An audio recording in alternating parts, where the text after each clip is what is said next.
Tonight, ladies and gentlemen, we bring to you our recaps for another wild weekend in the National Football League. Join us tonight as we recap week number 13. We also bring to you the latest news in the NFL, as this past weekend, some significant injuries occurred. We also bring to you our score predictions for week 14's games, and more. It's showtime.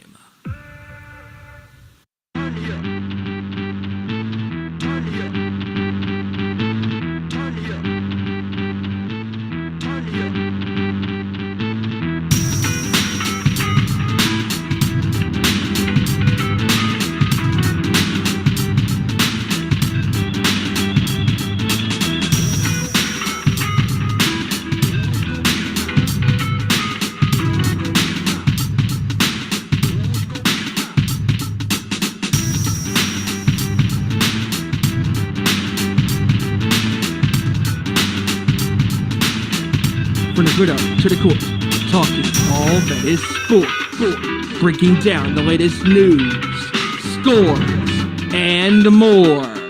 Welcome to our Nation Sports Show.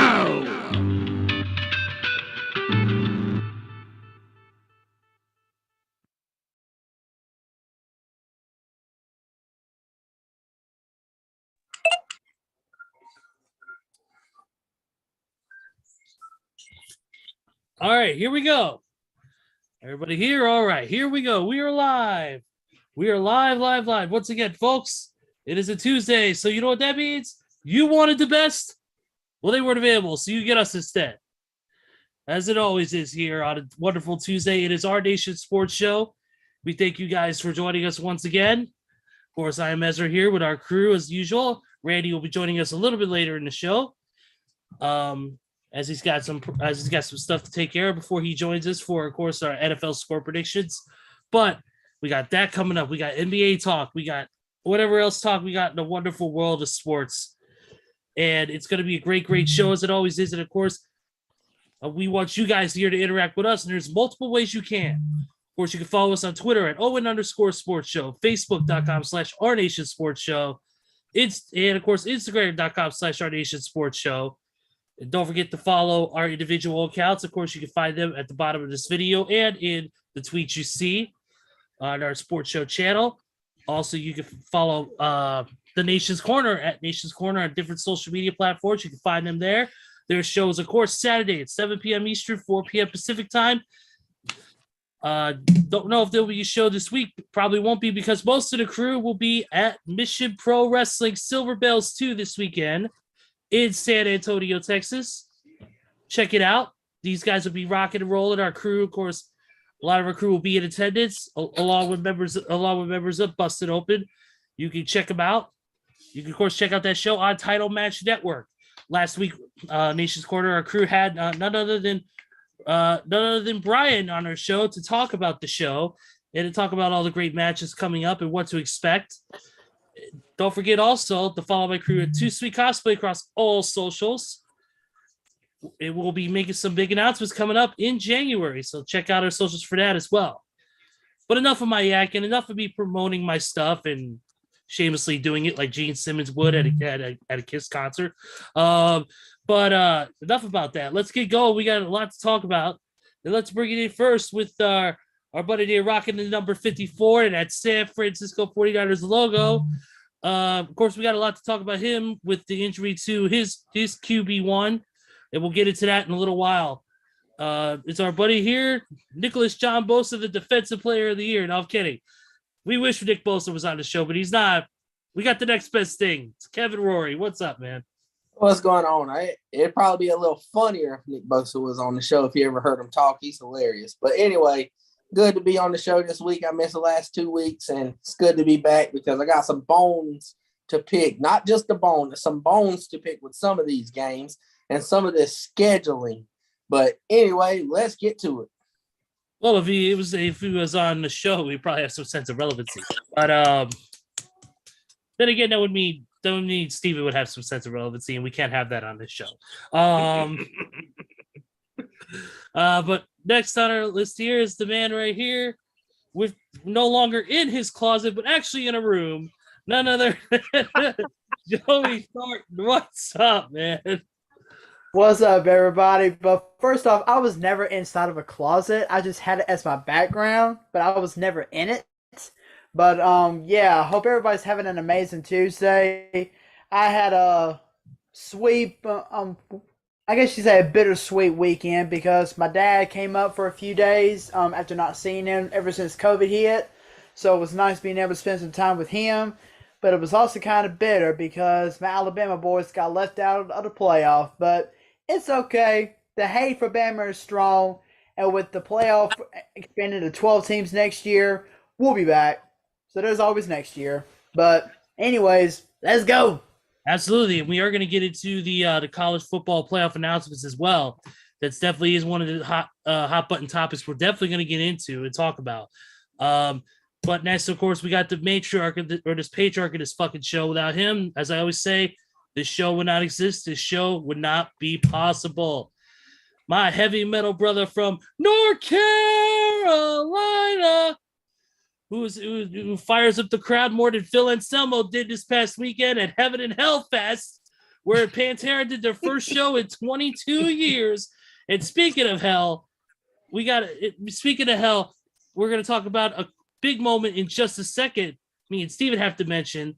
That is, we'll talk about it in a second, but Mr. Stephen Wyatt, the floor is yours. What's up, brother? Yeah, I want to see you guys lose your minds right now. What's up? Anyways, what's going on, everybody? Pantera played their first show in 22 years in Mexico this past weekend, and man, the band sounds phenomenal with Charlie and Zach as stand-ins playing the music that the late greats Vinny and Daryl Dimebag Abbott wrote together in Pantera with Phil and Rex, and man, just if you close your eyes and listen to the music that's being played, it literally sounds like Dime and Vinny are there. It's amazing. And just there's a lot of great stuff going on. I mean, as you all know, Metallica announced their new album coming out next year, and the new tour is happening next year and also in the 24. And me and Ezra have gotten our tickets to Metallica for 23 and 24 respectively. It's going to be an exciting time with this new album coming out and with two completely different, unique sets that the band will be playing on this upcoming tour. And the fact that the surviving members of Pantera are opening up with Mammoth WVH and all these other great bands along, this trek. I mean, it's going to be an awesome tour next year.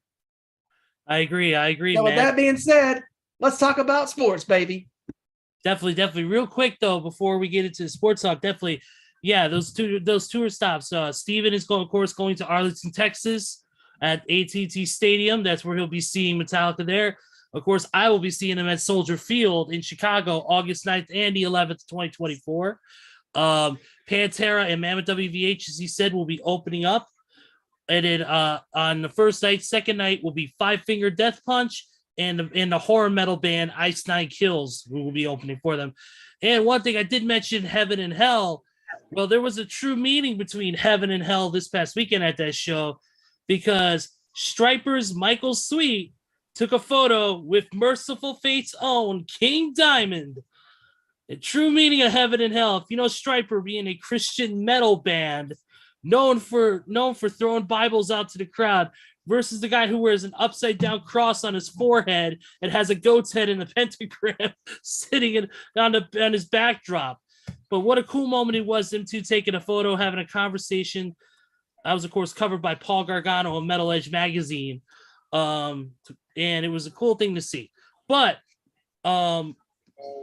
outside of that, we're excited to be going to that show. We're excited to be talking about sports right now, too, because we got to get into it. And, we're going to wait on Randy to get here before we do our playoff takes, or not playoff takes, our NFL week takes and everything. So we're going to actually go into the college football playoffs. Since Joey did mention, I know I'm not doing this because we like to torture Joey, even though we do sometimes. Today's not one of them days. But the college football playoffs are set, and the rankings are as follows. Georgia at number 1, Michigan at 2, TCU at 3, and Ohio State at 4. Alabama, unfortunately, at number 5, was just just shortly out of the spots. But that's the way the cookie crumbles, unfortunately. But that is your top 4 that will be playing for the college football championship. Kevin, you being more of a college football expert than probably outside of Joey, maybe. Give us your thoughts on these selections and what do you think of the picture when it comes down to it? I 100% agree with the committee because if TCU maybe would have got blown slap out, then I might would have changed it. But TCU put up a fight, went down to overtime. That was the only kind of questionable. Will they stay? Will they go? But they put up a fight all the way down to the last second, went overtime, and lost to another ranked team. So, I mean, can't really knock them down. I mean, they put up an impressive resume. Do I think they will win it? No, I don't. I'm still on the Georgia's about to repeat with ease wagon myself, honestly. Like, I think they're just about to destroy Ohio State. I mean, and that's going to be a big game because a lot of people might be mixed on that. But I think Ohio State is going to get worked by Georgia and that defense. Like, I think they're going to put the clamps on Marvin Harrison Jr. and it might not look good and that's actually 2 Heisman hopefuls going at it. Also, the Heisman finalists were announced as well. And that's 2 Heisman finalists battling it out with Georgia and Ohio State. So that's going to be an interesting game. But I think Georgia's going to repeat. I agree, Kev. And I really think that the committee got this right. I was really nervous, with these rankings because the fact that TCU put up a great fight in their game on Saturday night and they absolutely got what they should have, and that's a berth in the playoffs because you can't get rid of a team just based off of out of the rankings if they put up a fight. Now, like you said, if they would have gotten blown out, then that's a different story. Then maybe you could have slid Bama in there. But they got it right, and for once, Bama is not in the playoff picture. And obviously next year with the college football, rightly so, expanding the 12 playoff teams, which is the correct thing to do. And honestly, I don't know why they haven't done it all to begin with in the first place, because that gives more chances for all the top teams in college football to make a run at the championship. And it evens the playing field out. Yep. So kudos to the committee for the last time. Top four teams in college football making it to the big dance, and they got it right for once. Congratulations. Although I do still think Ohio State might be a little salty because I feel like Ohio State, they wanted that 3 seed because they wanted to get their face back with Michigan. They wanted that. Right. I think they would want a little. And besides, to be honest, if I'm Ohio State, I probably would much rather play Michigan a second time than to play Georgia right now, to be honest. Exactly. My quick opinion on it real quick. From a guy who doesn't really watch a lot of college football, but knows from just an outside viewer's point, I think they did a really good job with the picks this time. Even though I will say this much to Joey's credit, Alabama was a team that looked like they were going to get that 4th spot for a while. They looked really good, but they unfortunately had some losses down the stretch, and they were, but shit happens, unfortunately this is, you only get a select number of games to prove yourself. So every win and loss counts. And that's unfortunately the way it is with the selection process. For years many people thought it was just a favoritism thing, but it's not. It's all about your performance as a team and how well you exactly do. And that's unlike the NFL is a lot of times with whether it's just even the Pro Bowl or MLB is with the home run derby. And understandably, those are joke kind of contest type of stuff. You got to understand with something like the college football playoffs, which is one of the most highly regarded off-season competitions in the entire world of sports, there's some validity to it. And Alabama, despite people thinking, it's a popularity contest, no, Alabama proved itself every year. They came in, they kicked ass, they took names. And as much as I got tired of seeing Alabama in it every year, they deserve to be in that spot. And that's just coming from an outsider's perspective. But I will say this much, like you said, I was looking at TCU's stuff. today, actually, a little bit.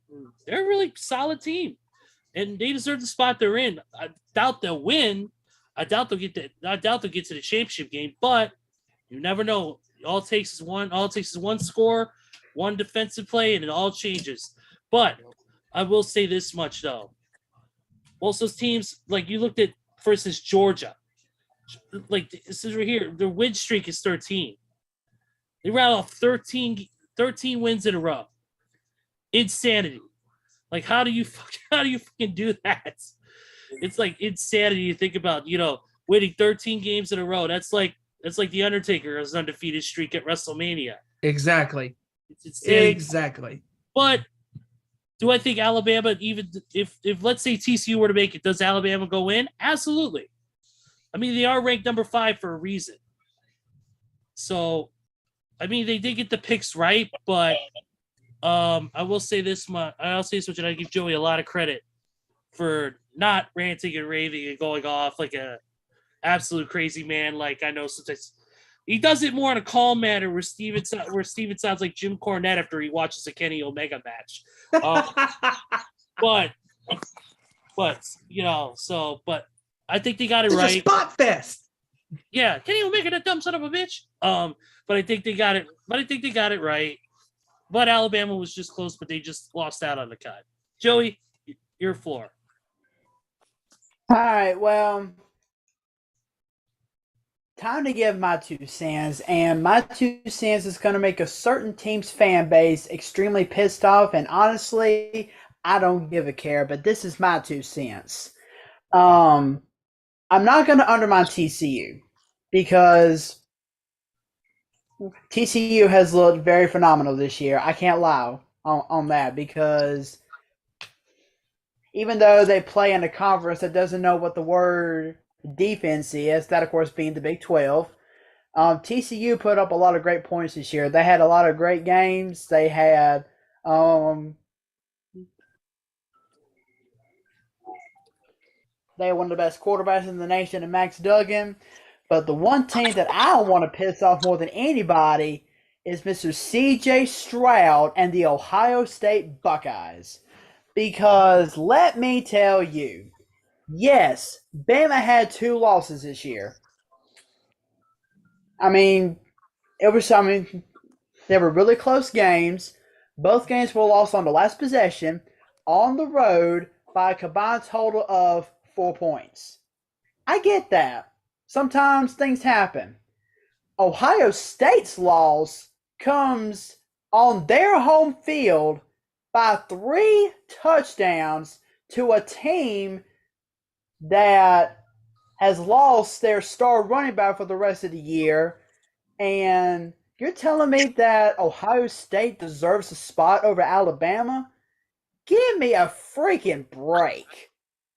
Give me a break. Ohio State freaking sucks. They're garbage. And I am so looking forward to Georgia beating them by like 4 or 5 TDs in the game on New Year's Eve, because it is going to happen. Georgia's defense has been absolutely phenomenal. Their offense has been lights out. And you're telling me that Mr. C.J. Stroud is going to try to pass and score touchdowns all over that Georgia defense? Boy, no. If I were you, I would duck out and focus on preparing for the NFL draft and just watch your team get absolutely pummeled by that Georgia defense. But Georgia being the only SEC team, I'm a huge SEC fan, not just of Alabama, but the SEC in general, because the SEC, or in the last 3 seasons, a team from the SEC has won the national championship. And this year, it's going to be 4, because Georgia is going to run all over Ohio State, and they're going to beat the ever-living snot out of whoever comes out of that Michigan TCU game, probably Michigan. But it's okay. I was sour about it on Sunday whenever I first found out, but I've calmed down.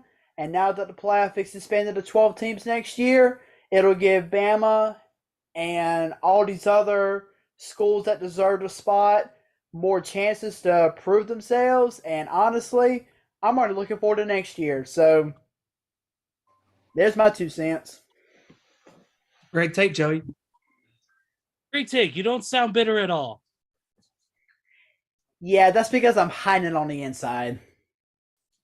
Hey, I will say You one more realize thing that about. was you realize. I'm Hold on, saying- Colin, you realize that. I'm staying professional for the sports show's sake. Okay, Hear time out me out. here. Until Hear we me get out. paid for this, there's no meaning of the word professional here. Hey, listen. there's No, I'm one kidding. thing Yes, I you would are being change about- professional. Great job. There's one thing I will change about that college football format next year. I would like to see, and it might sound a little crazy, I would like to see how it is in college basketball with March Madness. That I think every Power 5 conference champion should get an automatic bid into it. That's just my 2 cents. It'll make the motive. It would make the motive more like the conference championship games more competitive. Because what if some games are just like, oh, we're in it anyway, why try? Like some people actually have that mindset, and some teams actually have that mindset, and it's crazy to me. It is crazy. But hey, speaking of crazy, how about Mr. Randy Guerin joining us? What's up, Randy? Thought that was Mark Davis. Oh, that's Randy. Oh, that was Derek Carr. Or Brady, No, that was that's Josh McDaniels. Sorry. Well, I tried to get No, Kyler. that's John Greasy. I try to get Kyler Murray, but he's too busy playing the new DLC for Call of Duty Warzone.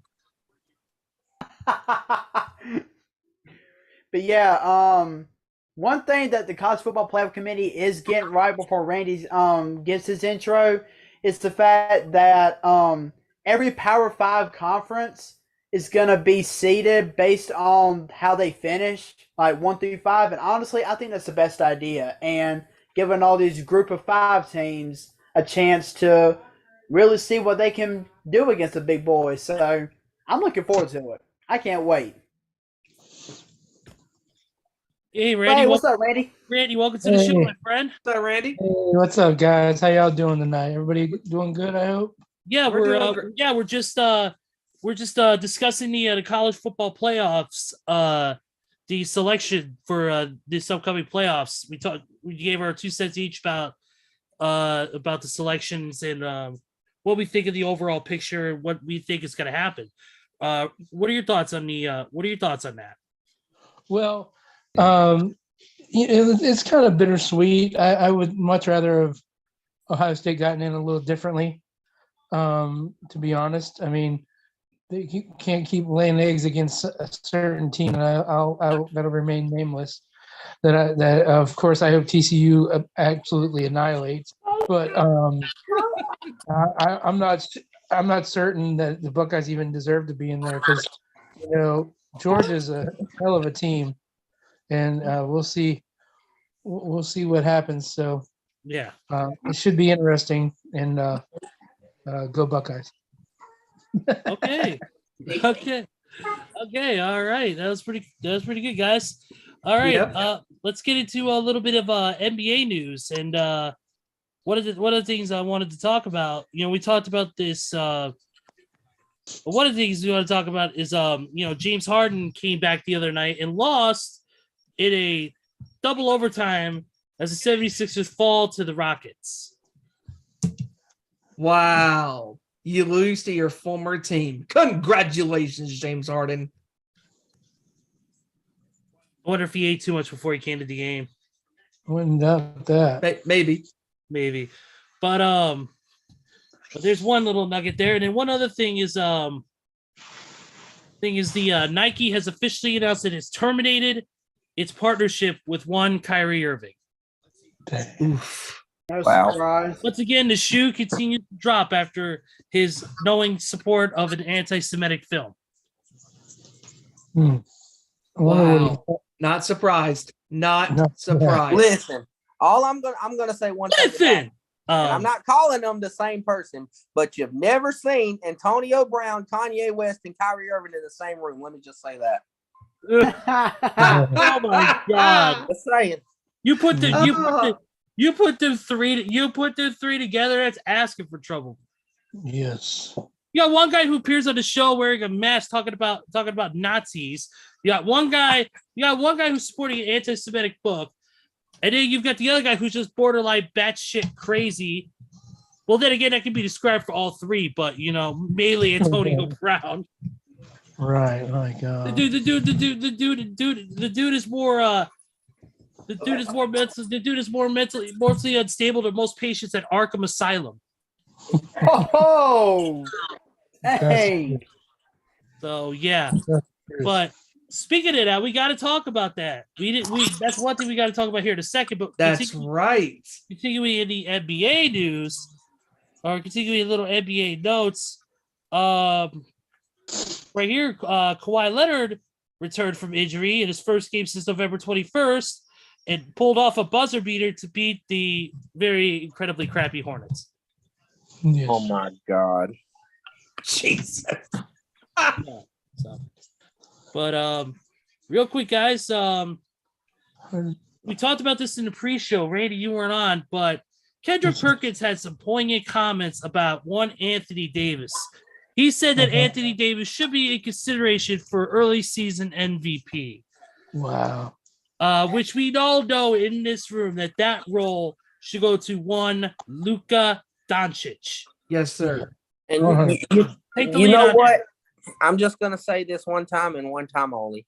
I'm fine with if it was Anthony Davis in the conversation, but Kendrick Perkins' reason for not having Luka in there is absolutely contradictive as fuck when you say Luka can't be in the MVP conversation or the MVP of the league because his team is an 8 seed currently, while the Lakers are sitting on 14th. But Anthony Davis is MVP. Come on, Perkins. Quit contradicting yourself. If Luka can't be it, then neither should Anthony Davis. I'm just saying if Luka's not it and you're going by seeding MVPs, here's my MVPs outside of them. I'm going Giannis, Jason Tatum, and then Devin Booker. And Ja Morant. That's my top 4 outside of Luka. But I think Luka's number 1. That's just me personally. I think that Devin Booker he's balling this year. I think that Jason Tatum, he's got the best team in the league, the best player on the best team in the league, obviously. Giannis is the best player in the world. So, I mean, Anthony Davis, he might be top 10, but he's going to be below Steph Curry. He's going to be below all of them. And that's that. Man, top 10, I wouldn't put Anthony Davis in the top 50. Not even close. I mean, Luka Doncic is the runaway for the MVP this season. I mean, he is the true definition of an MVP in any sport because the Dallas Mavericks would not be where they are at right now if Luka was not the guy leading this team to where they're at where they are at right now. Because it would not surprise me if Luka leads the Mavericks to the NBA postseason this year. And obviously, the Lakers, as we know, is going to be continue the free falling. Yep. Sounds about right. Yes. Just also real quick, one thing about Anthony Davis, his body is more broken than Matt Hardy's about to be here soon. Oh. And that ain't wonderful or delightful. Yes. But let's see here. Outside of that, it's a light news day as far as the NBA is concerned. Outside of that, Durant and Anthony Davis were both named players of the week by the NBA, by the way. Oh, good for them. Yeah, it ain't gonna last. Yeah, Good right for here. him. Anthony Davis playing- Davis. Listen to this. Listen to his stats. Anthony Davis, 37.8 points per game, 13 rebounds per game, 3.25 blocks per game. Kevin Durant, 33 points a game, 7 rebounds a game, 65.4% shooting percentage. I'm just more surprised that I think they gave it to him because he actually played a whole week. Which one, Durant or Davis? Yeah, either one, but Davis especially. Dude, Dude, Hey, dude, oh yeah, I want to Durant, say something. Durant's been sitting down more than Kyle Kaepernick is on his knees during the national anthem. Hey, I do want to say something real quick if it's okay. Oh God, help us. Just to alleviate any confusion here, I said go Buckeyes with a big G behind me. That is not Georgia. That is not Georgia. Okay. Anybody who's probably watching this show going, this guy is absolutely nuts. Bandwagon That is fan. for my high school. That is a You're like G for the Tommy high school Dreamer I on went Busted to. Open. You're a fraud. Fraud. Yeah. I'm like, yeah, there's a big, huge G for Georgia behind me, and go Buckeyes. No, that's G for Gerard. Pathetic. Gerard High School. That's all there is to it. I had to throw it out there because I was looking at it. I'm like, people are thinking I'm a damn fool. I mean, they probably. Hey, Randy. At least behind me, I have a paint with the elephant and a big A. So at least everybody knows who I'm. At least everybody knows who I pull for. Yeah, that's right. Yeah, are they playing in the First Responders Bowl this year or what? No. Oh hush! Oh, Sorry. Ouch. You may have got us this year, Mr. Ohio State, but just wait till next year because we coming for that natty next year, boy. Just you wait. Yeah, that's what the Browns and everybody else usually says. So they're going right in there. I had to do it, Joe. I had to because I had to look it up. I didn't know what bowl they were playing in, so I was like, well, I thought I was the only one choosing violence today. Damn. Sorry, Joseph. I don't mean anything by that. Yeah, but funny. at least my team has a chance, other than unlike yours. Yeah, I know. Is there a bowl game tomorrow or what? I think Sycamore High has a better chance of making the college football playoffs than Alabama does right now. Hey, Ezra, I think we go. need to get Randy off the show. What do you think? I'm loving it. This is entertainment, folks. Ratings, brother. Ratings. Ratings, yeah. Ratings, bro. Let's I'm rock Vince it. Russo here, bitch. Yeah, you guys like, yeah. I Yeah, but much rather have Sprocket. Sprocket on the show than this Joker. Sprocket. Lisa. Sprocket has better taste. At least Sprocket will be more entertaining when you read the scores there, Joey. Oh, damn. Oh, Violence today. My We Lord. love you, Joey. We love I you, like brother. Joey's assessment. All the best. Then again, Steven should be standing on the corner begging for spare change right now. That's what he exactly looks like. And Kevin over there looks like Nick Bosa's mugshot. wow. Yeah. And Randy Vader called. He wants you to know why you haven't contacted him. Yeah. He is my pops. It's time. Oh, by the way, Ezra. William's not my dad. He is. By the way, Ezra, I was able to get a hold of Ezekiel Elliott. He wants to know if you want to join him in that cattle pot. No. I actually feel like being relevant. I actually feel like doing something productive. Anyways, ladies and gentlemen, I know you came here for sports talk. I know you didn't come here to have basically a Comedy Central roast, but this is our show and this is what happens. So welcome. This is what we do. This is the no script action, you know. Yeah, we don't. But yeah, by the way, we don't script this shit. Just to let you know. But really, guys, let's get into NFL talk. Man, do we got a lot to get into? Yes. We usually talk about the games first, but we got to get into the unfortunate injuries that have been happening. And Kevin, I know this one hurts a lot, and that is that Jimmy Garoppolo is out for the remainder of the season. He broke his foot this past week, and has to have surgery, and he's done for the year.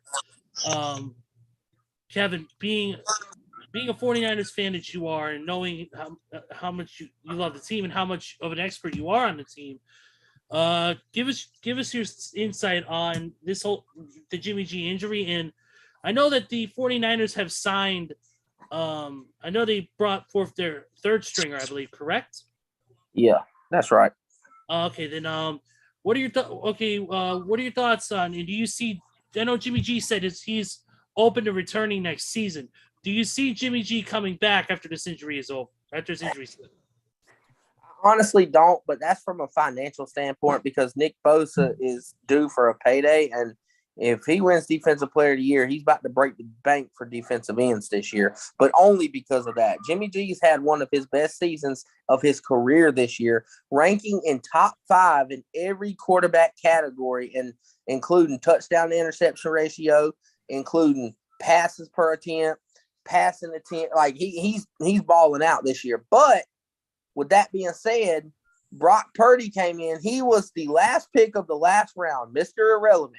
He came in and played some hell of a good football. I mean, he played his ass off against Miami, which we'll talk about later. He done his thing. So if Kyle Shanahan can call the correct calls and the rest of the team can do their thing, I have full trust in Brock Purdy because believe it or not, Brock Purdy, he spent 4 years in a Power 5 conference school, so he's got experience. And not to mention that he was actually supposed to go in a higher round. The only reason he went so low is because he's a smaller quarterback.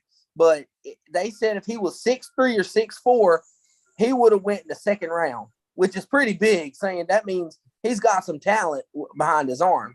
So I think that was a good steal. But, Ezra, I have to correct you. I know we just talked about this in the pre-show and you weren't on yet, but it just broke about 35 minutes ago that Adam Schefter says that Jimmy Garoppolo got a second opinion from the doctor, and it is not a lisfranc injury to his foot, and he does not have to have surgery, just rehab, that he's not out for the rest of the year and could make it to as low as the divisional playoff game or wild card game.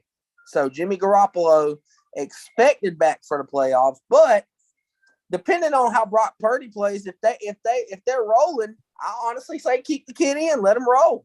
This could be another Kirk Cousins situation from Washington back then. After RG3 goes down, then you got this guy who was drafted in the late rounds do his thing, and then they just roll with him. I'm not against that. I'm not against either option. It was just good to have 3 quarterbacks on this roster that can actually play. That's all I'm saying. All right. And also as well to add to Kevin's comments, actually just reading this, the 49ers have gotten some really shocking good news on Jimmy Garoppolo. He actually avoided surgery. And if the Niners make the playoffs and they go further in the playoffs, Garoppolo might be able to return. Steven, you're about 10 minutes late to the show, buddy. Well, I would just, because you were on mute for a second, but I was just adding on to that, how Garoppolo could be back for the divisional round. Absolutely, man. Definitely it could be good news for 49ers fans to have Jimmy G back. Hopefully, if they make it through to wild card or divisional rounds, we'll see what happens, man. All the best to them. We shall see. Absolutely. Another injury we got to talk about is the injury to Lamar Jackson. Lamar Jackson, as we know, is recovering from I believe it is a knee injury, correct? Yes. Yeah. And there was concern about him, but he says that there is a possibility he could play this weekend. Oh, wow. Honestly, I'm just going to say this one thing. He's stupid if he plays. If I'm Lamar Jackson, I hate to take the selfish route, but I'm not playing another fucking game until I'm fully healed because you motherfuckers don't want to pay me my money and you want to play with my money. Nah, you going to let me fully heal so I can make my money because you know what? Take Lamar off this Ravens team, and this Ravens team is shit. Lamar Jackson is the Baltimore Ravens. Okay. It's time to pay that man. And if I'm Lamar Jackson, I'm not playing this week. I'm not playing for the 3 weeks that they said 1 to 3 weeks downtime. I wouldn't play till after the 3rd week. I would keep myself out for 4 games just to make sure I'm healed because y'all don't want to pay me. Y'all going to pay for it. Actually, yeah. Absolutely. Just reading the statement from Adam Schefter 6 hours ago. Yeah, he suffered a sprained PCL is what it is. PCL injuries often sideline players 1 to 3 weeks. And Harbaugh has already said Jackson's less likely to play Sunday versus the Steelers. Oh, that's a huge gamble. I mean, I would not even do it. I mean, you got to take all precautions. Yeah, the risk of re-injury is way too high. And you don't want to end up the same way that Tua was out for multiple weeks, and luckily Tua was able to come back. But you don't want to risk damaging the knee even further, because if Jackson damages that knee even further, his season is done completely. Oh yeah. For career. Shoot. And it just so happens coincidentally that Jackson gets injured yet again around week 13 in back-to-back seasons. Yep. Breaking down. Yeah, absolutely. Speaking of injuries, and this is not a current injury, but Odell Beckham Jr. was announced the Cowboys are concerned about his physical, because they're concerned that his recovery from a torn left ACL was not progressed enough to ensure he would play before mid-January, and possibility exists signing him would have no benefit until the 2023 season. Yeah. So it's already a mess over there with this whole Beckham. Outside of that, there's some releases that we got to get to. Of course, the biggest one being today that the Cowboys have released, or not the Cowboys, the Tennessee Titans have released their GM, Joe Robinson. So definitely one of the biggest ones here. He said, says right here that the Titans also announced that Vice President of Player Personnel Ryan Cowden, who has been with the Titans with the Titans for 7 years, will lead player personnel for the remainder of the season. Wow. Yeah. That was a very bad performance by Tennessee on Sunday. I mean, yeah, we'll get to that in a few here. We'll definitely get to that in a few here when we get down to game reviews. Let's see here. Also, big announcement coming out of yesterday too was the Pro Bowl. This year, the Pro Bowl's taking a little bit of a different turn. We got some head coaches, and the head coaches will be none other than the Manning brothers, Eli and Peyton. Nice. That was announced last night on the Peyton Cast on ESPN2. That Eli will be coaching the NFC and Peyton will be coaching the AFC in the Pro Bowl. Love it. Love that they're adding a little bit of a different spin to it and putting like Hall of Fame head coaches like that. I think that's an awesome thing there. Yay, Team Omaha. Hurry! You know what the funny thing was? In the tail of the tape that they posted on the internet, I saw that. What Joey says is not really from Omaha. Not really from Omaha, yeah. And I said it. I said not really from Omaha. They're going to draw up plays on Peyton's forehead. We better get to predictions soon. Wait, listen, the way Joey has got that pen near his mouth, we better get to predictions sooner. Otherwise, Joey's going to eat that pen. Hey. He's gonna look like the Great Muda after he sprays the mist. Hey, either that or Peyton and Eli are going to be coaching the players that will be participating in the skills challenges, because that's what this whole Pro Bowl thing is now. Yeah. Yep.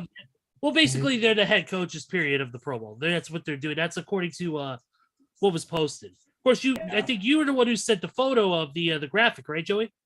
Yep. Okay, I wasn't sure. But we got to get to the biggest news, and that is biggest news of the day. And that is the craziness that has gone on. Yesterday, I think it was yesterday, it was announced that Baker Mayfield was released from the Carolina Panthers. Thank God for Baker Mayfield. Here's the problem, though. He went from one trash heap to another trash heap. And that is he went to the Los Angeles Rams. Welcome to hell. Well, there's one positive note about it. At least he didn't have. At least the Rams done played the 49ers defense twice, so now he doesn't have to deal with them again after he sprained his ankle with them with the Panthers. At least that's one positive note of this season. Yep, the Rams had to inherit $1.35 million of his remaining contract. Wow. It was just Los Angeles. Yep.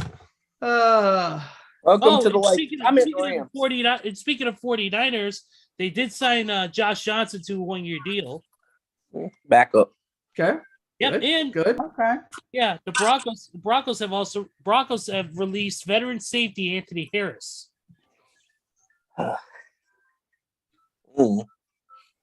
Okay. Listen, At this point, Denver's biggest concern is to find out how they're going to get that $245 million back from Russell Wilson's contract. Yes. Maybe Russell Wilson to do the good Christian thing and return the money. He had put it down there, sir. Let's ride. No, don't worry. All they got to do, all Walmart's got to do is just make the 4-quarter earnings. They'll be fine. Nice. They can recoup some of that money and give it back to the Denver Broncos organization. Oh, we have too much fun with this shit. Yes, we do. Yes, we do. Sometimes it bites us in the ass. It says Baker Mayfield will wear number 17 with the Rams. Even it says, here's the funny thing. It says the reason why he was signed is because some people believe in his talent. Oh, Talent of good. what? Good for you. Talent of what? Throwing picks and losing games?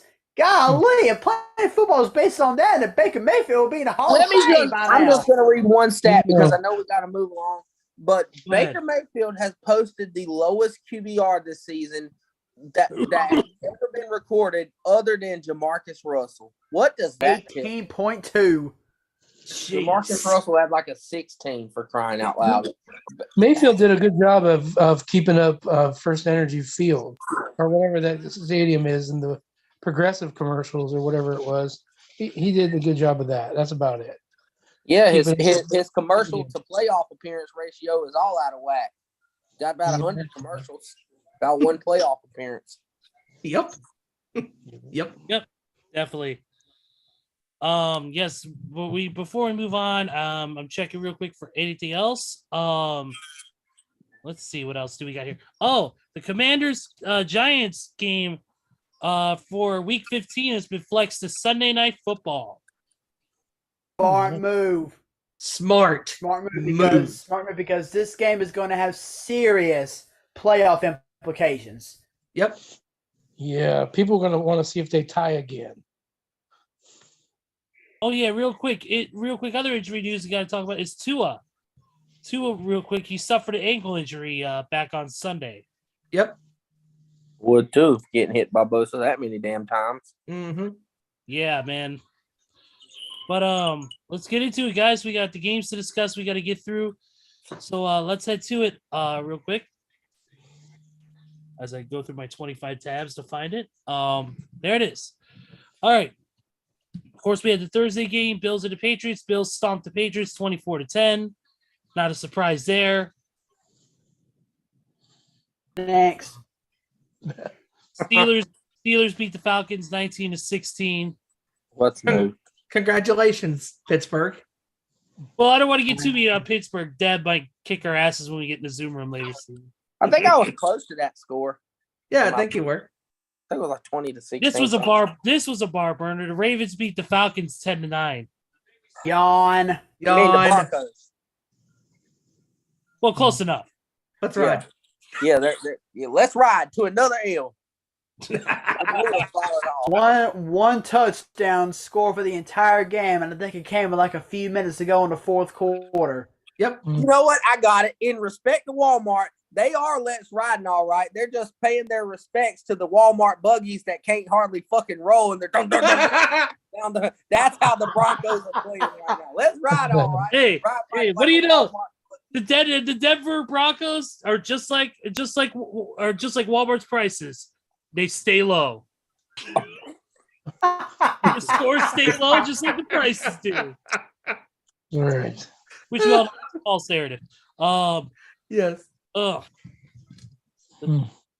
sorry sack of shit that happened on Sunday. The Bears lost to the Packers. Oh, Ezra, I'm so sorry. My condolences. I'm so sorry my defense failed. I'm so sorry that Fields panicked and threw a pick and whatever. And Christian Watson once again outruns the entire Bear secondary. 8 touchdowns in the last 4 weeks. I will say that much. Christian Watson is a fucking beast. Man, that dude, Aaron Rodgers may want to stay a little while because No. Hopefully he retires so Jordan Love can get sacked by the Bears defense and get injured too. Yeah. Hopefully. But Christian Watson, man, that kid is just amazing. I mean, just his speed is just insane. His speed, his explosiveness, he's got all that, and he's got great hands too when it comes to catching. 8 TDs in the last 4 weeks. Crazy. Yeah, insane. Best player on Green Bay. Fuck you, Rodgers. Yes. Next game, the Lions stomping out the Jaguars 40-14. Mm. Once again, the Lions with another 30-plus point game. I think the Lions are on a winning streak too, if I'm not mistaken. Yes. 3-game think winning so. streak. I believe so, yeah. Yeah, I believe so, yeah. They're 5 And and to be 7. honest, they're not that far out from a playoff spot. Yeah, they're 5 and 7 right now. Mm-hmm. Yep. Browns beat the Texans. Not shocked. 27. Oh, congratulations, Not a Cleveland. fucking offensive touchdown until garbage time for the Texans scored the only offensive touchdown in that game. Let that sink in. Deshaun Watson only had Started 131 30%. yards Yeah. passing in the entire game. At One least pick. you know that Deshaun Watson, when they play like that, you know that Watson hasn't had a pregame massage. Let's just say that. He misses his pregame massage. No. He's had one too many happy endings. He's tired. Mhm. He wants to go And isn't it interesting that in his first game with his new team, some of his plaintiffs were in attendance watching the game? Yep. How fitting. How fitting. How fitting. How very fitting. And shout outs to Brian Cervantes for being at that game this past Sunday. I hope that you found other entertainment. Yes, Oh, yes, yeah. Brian. Hope so. But Cleveland scored touchdowns on all the other fashions of the game, including special teams, a punt return, and an interception and a fumble. Absolutely. Yep. Browns defense. Yep. Vikings squeak by the Jets 27-22. And squeak is an understatement because Mike Mother effing White almost did it again. Yep. Almost. I mean, this is why the Vikings we like what they're doing this year, but the simple fact that they continue to squeak past teams when they should be winning, because they were up 20-6 in this game, and Mike White led the Jets almost to a victory in the fourth quarter with the closing seconds to go in the game. And The problem is the Jets couldn't find the end zone. Hell, if they could have found the end zone, credit to the Vikings defense stepping up, but the Jets' problem was they couldn't find the end zone. Mike White played good. They played good. They didn't even have their starting running back, and they still gave the Vikings a game. Why? Because, like I said, a good defense keeps you in the game, and the Jets got one. They kept them in the game. mm-hmm. Yep. And the Jets have nothing to be ashamed of. I mean, they made it a Not at game. all. But they played a very solid game when they got back in the game, and they almost pulled it out. Yep. Exactly. Yes, they did. Yep. Let's talk about the tie. The Commanders and the tie. Let's hope they can recreate that magic during the flexed game. Yeah, it ain't gonna That happen. would be wonderful. You know what's so funny, y'all? Fun Real quick, flex. is what's so funny, guys, is the fact that both ties this year by the Texans and the Colts and the Commanders and the Giants all ended 20-20. Mm. Now let that sink in for a second. But I mean, real quick, Eddie Trunk on his show yesterday went on a rant, and I know Ezra heard this. Eddie was going postal yesterday. He does not like the tie. I get it. I don't like it either, but the rules are the rules. And Eddie had a great point that this can make the playoff situation really funky, because that right there screws the Commanders and the Giants at getting an extra win, because they didn't get the win. They had to finish in a tie. So if they're going to miss the playoffs, that tie comes into effect. It just might, but obviously this hasn't been confirmed yet, but I honestly believe it's going to happen. Week 15, when we go up against the Giants on our home field, we will finally, and I repeat, finally, and I'm calling this right now, we will finally see the debut, or should I say the return, of the one, the only, Mr. Chase Young. I have a feeling he is coming back for our next game, and I am so ready to see him back out there on that field. So ready. Oh, yes. Go Buckeyes. I mean, yeah, Chase Young. Yeah. And by the way, if you notice my name's Steven, I changed it to the CM Punk quote, "I work with children." For those of you who don't know, CM Punk said that at the famous scrub. No one else. We couldn't even manage a target. What are we talking about? That's right. Very, very good point. Yeah. Next. All right, next on that list is the Eagles stomping out the Tennessee Titans 35-10. Man. A.J. Brown showing up against his old team. Mm-hmm. Showing up and showing out. 2 touchdowns in the game. Including that second touchdown when he oh my gosh, what a catch. See, and that Tennessee guy was all over him, but he still managed to come up with the ball. Mm-hmm. And Jalen Hurts, man, he continues to play very good. Over 380 yards passing, couple of touchdowns. I mean, he is having a monster season, still, and he is proving why he is in the top 5 candidates for the MVP this year. I mean, yes, playing lights out. And Derrick Henry running into brick wall after brick wall on Only Sunday. had 30 yards rushing in the game. 11 carries. Brick wall after brick wall. I mean, good Lord. Because if the King Derrick Henry is not running all over you, the Titans are not that good. Let's be honest. I mean, Ryan Tannehill, he's decent at best, but his passing attack feeds off of Derrick Henry's rushing attack. And then when he gets the run going, that's when Tannehill can get the play action pass going, or they can run those bootlegs and stuff, and they can throw the ball in. But that's just the thing, is when Derrick Henry's not getting the motor going, Tannehill is just held at bay, and it happened again because Philadelphia's defense, as we all know, was one of the top defensive units in the National Football League this season. And they just made Derrick Henry look absolutely human. Yes, they have. Next game on the docket is the Seahawks and the Rams. The Sea Chickens beat the Rams 27-13. 27-23. Only a 4-point win by Seattle. Yep, I believe, at least for right now, they've come crashing back down to the earth, or should I say the sea. Yep. I mean, Geno Smith has played pretty well this year, but he's not looking like he did, weeks and weeks ago. And their defense isn't either. Their defense was lackluster. Oh, it's very, very bad. And that's why Smith is having to play, heroic football, but that can only get you so far, but for so long. And I'm really concerned, if I'm a Seattle fan, against that crushing San Francisco defense in a couple of weeks. Yes, definitely. Real quick shout out to Big T and Tony Justice, of course, of the nation, in the chat today. Hey, Big T, real quick, bro. What are your thoughts on Baker getting released by the Panthers? Mm-hmm. We'd love to hear it. Well, I'm pretty sure I know what his thoughts are.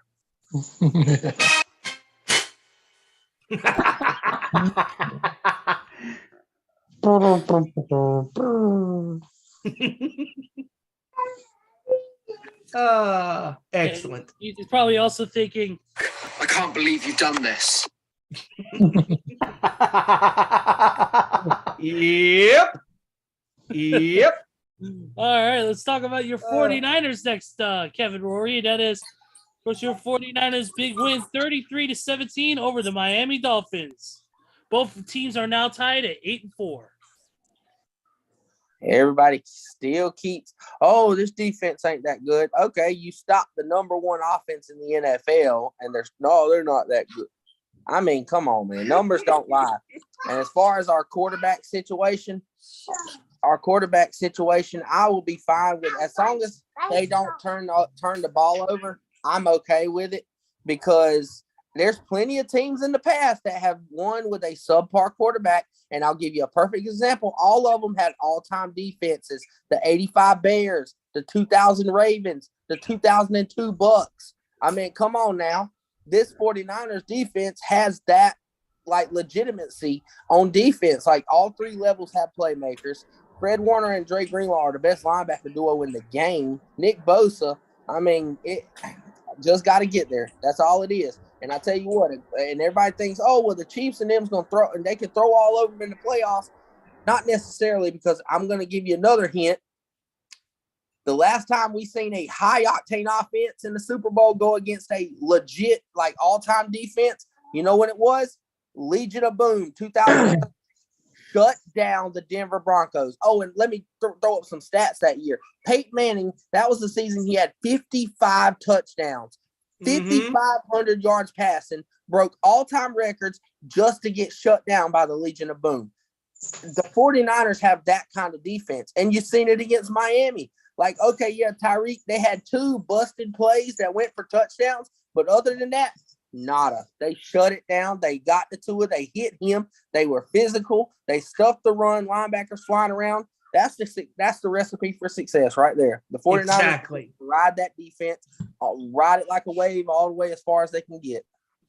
Exactly, because in this league, it just goes to show you that you can win with smash mouth football, intense football, especially on the defensive side of the ball. And when the offensive line, is very focused on at blocking for their running backs and giving the running backs the holes to get through and run down the field and stuff and to find positive yardage. I mean, San Francisco's team is very balanced. I mean, Debo and Run CMC, I mean, they're both dangerous, not only as receivers, but they're also dangerous in the running attack. And that defense feeds off of the aggression that they have. I mean, because this, like you said, Kev, I mean, San Francisco defense is the Ray Lewis led Ravens teams of the past. And if they get up on you 7-0 or even 10-3 or whatever, or even 6-0, San Francisco feeds off of that because they're up in the game and they love, attacking the opposing quarterbacks and getting after the quarterbacks. Yep. Oh, by the way, one last thing. I know they said in 4 straight games they hadn't allowed a point in the second half. Yeah, that streak is over, but to an offense like that, they only gave up 7 points in that second half also. Yep. Mm-hmm. And also, real quick before we continue, shout outs to Tony in the chat. Tony said, stay tuned to the Nation's Corner social media platforms this weekend as the boys and gal will be in San Antonio for Mission Pro Wrestling this weekend. Silver Bells 2. Yep, absolutely. At the top of the show, I gave that show a huge plug. By the way, shout out to our buddy Brian, who, of course, helps and runs Bishop Pro as well.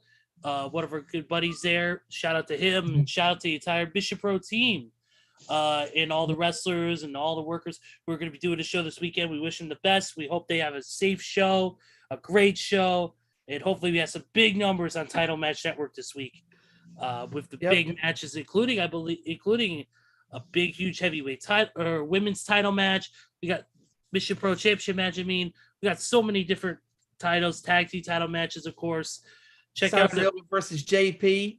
Oh, again. dude, that's gonna be awesome. That's gonna be great. Oh yeah, can't wait for that. Hopefully Simon Miller crushes that little twerp, JP. But I digress. But anyways, moving on to the sports here. Back to it.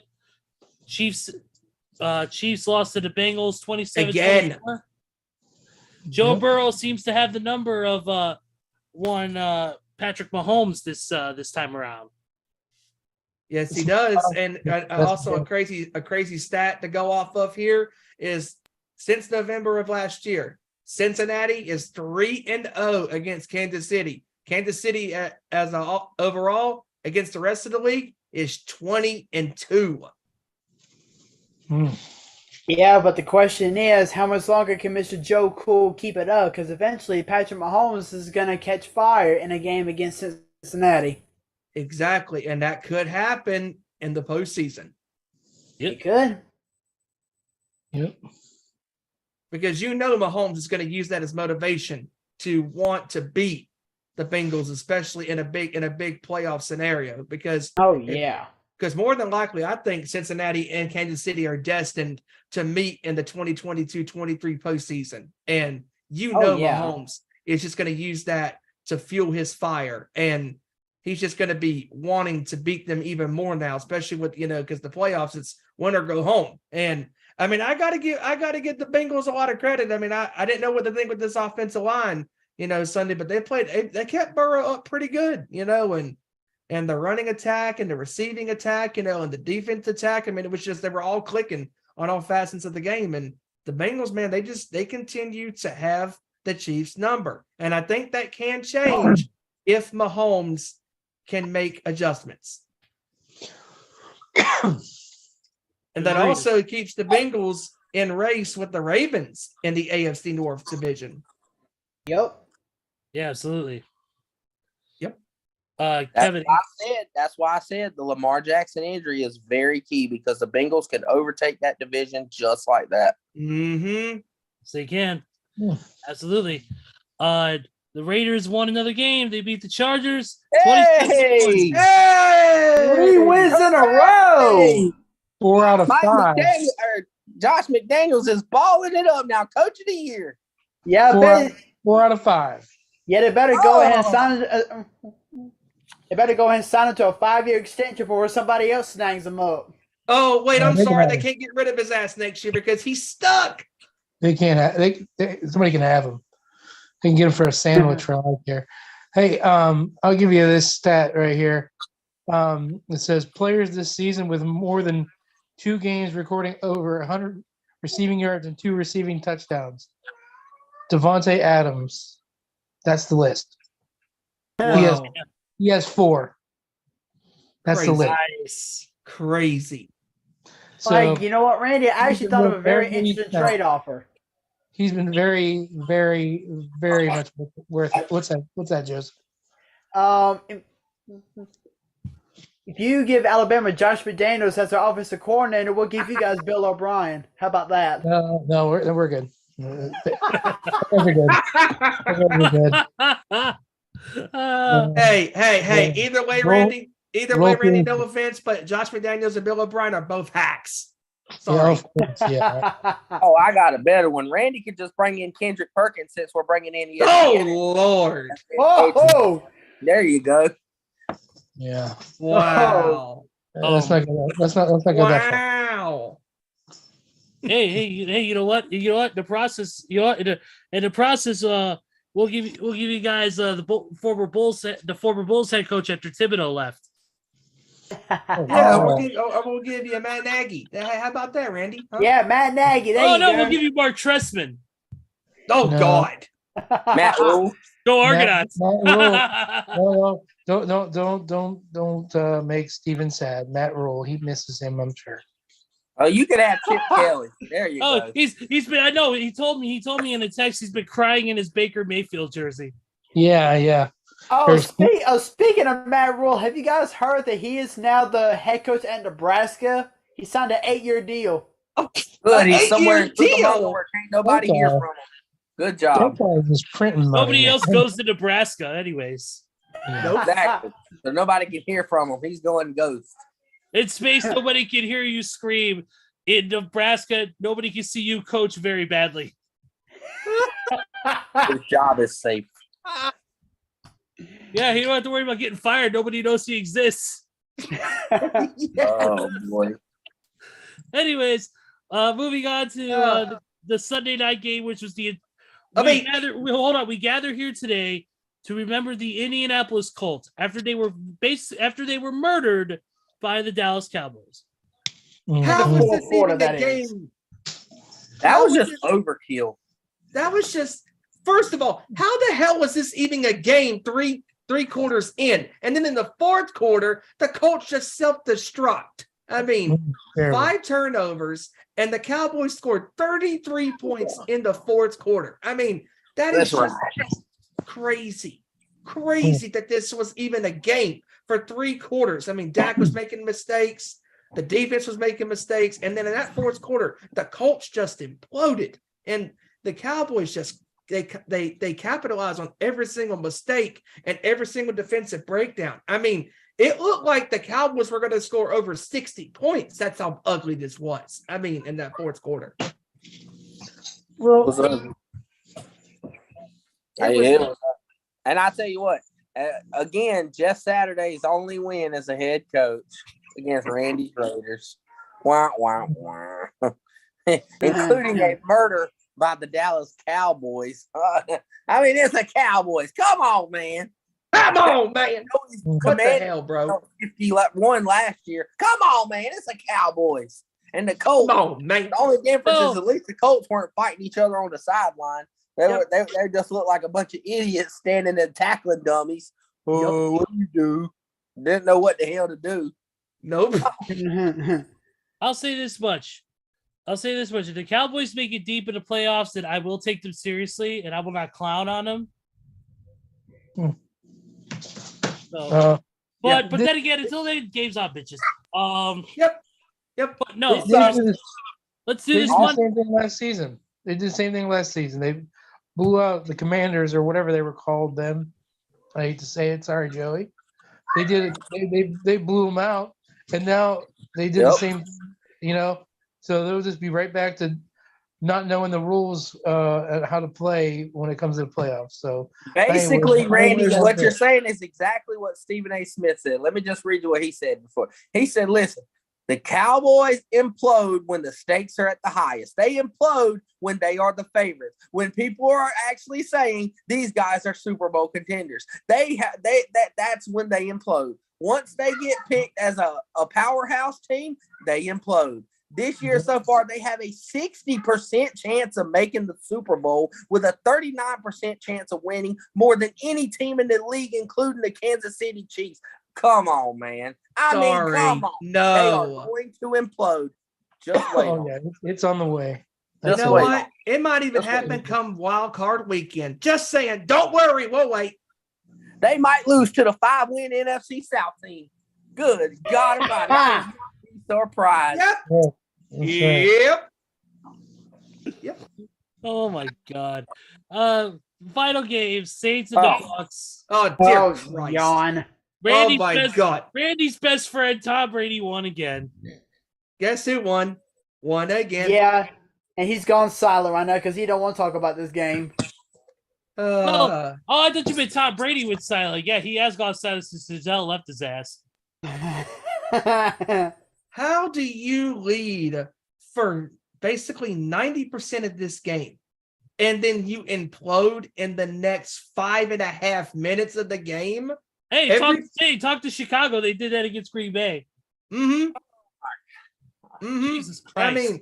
I mean, Jesus. I mean, the Saints defense, offense, anything that had to go wrong for them to give the Bucs opportunities went wrong. I mean, the second down run or catch by Mark Ingram sets out of bounds at around the 45-yard line. You gotta run harder to get the first down, bro. Because if you get the first down, it's 6.5 minutes left to go in the game, and you're not going to give Brady enough time to win the damn game. And by stepping out of bounds, you stopped the clock for one thing. That was a terrible decision by Ingram to do that. And then third of all, you don't get the first down on 3rd and 1. And then fourth, most importantly of all, 4th and 1 on the Bucs 45-yard line, and you punt? Get the hell out of here. I mean, and then of course Tom Brady gets the call, personal foul, pass interference, threw up the ball to Mike Evans, incomplete, not a great throw. Oh, here's the flags, referees to the rescue. Then Brady throws a touchdown, and then the Bucs get the ball back after Taysom Hill drops the ball on 3rd and long, which would have given him a first down. And then Brady wins yet again on a fourth quarter comeback, 44th overtime in his entire career. Yay! Brady wins again. We're happy. Not. Pathetic. Absolutely pathetic. This game, man, It was I, terrible. I just questioned the Saints strategy because, like Peyton Manning said, no, I mean, with all due respect, I know the Bucs are struggling, but it's Tom Brady. He done had one game winning drive earlier, 2 games prior. 44 seconds against the Rams.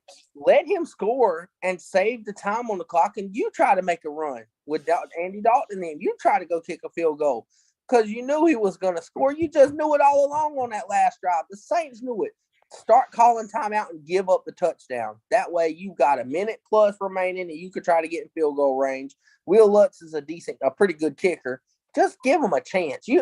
That's the question and I've also got a problem with the officiating on that pass interference. Yes, by rule, it is pass interference. But the problem is, I think it's a bullshit rule to punish the defender when a quarterback throws a ball so bad that the receiver has to turn around and try to come back for it and run straight into the defender, which draws the flag. That's a bullshit rule. I think that's a scapegoat for any quarterback to just draw a flag. Oh, I'm going to underthrow my guy. He knew what the hell he was doing. He just threw it up because he knew that Evans was down there. Rodgers does it. Aaron Rodgers does it all the time, knowing damn well them quarterbacks are not throwing that bad. They're throwing that bad on purpose to draw a flag. That's bullshit.